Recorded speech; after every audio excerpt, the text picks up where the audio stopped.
ગોધરા શહેરમાં ચેટીચાંદ પર્વ પહેલાં ભારતીય સિંધુ સભા યુવા ટીમ દ્વારા દર વર્ષે આ વર્ષની જેમ પણ એક બાઇક મહારેલીનું આયોજન કરવામાં આવ્યું હતું, જેમાં સિંધી સમાજના અગ્રણીઓ અને નવયુવાનો જોડાયા હતા.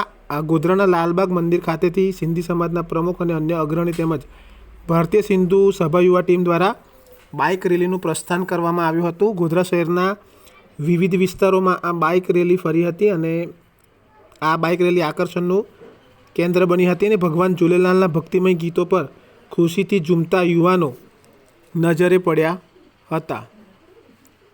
10 એપ્રિલના રોજ ધામધૂમથી ચેટીચાંદ પર્વની ઉજવણી કરવામાં આવનાર છે, ત્યારે સિંધી સમાજમાં પણ પર્વને લઈને ભારે ઉત્સાહ જોવા મળી રહ્યો છે.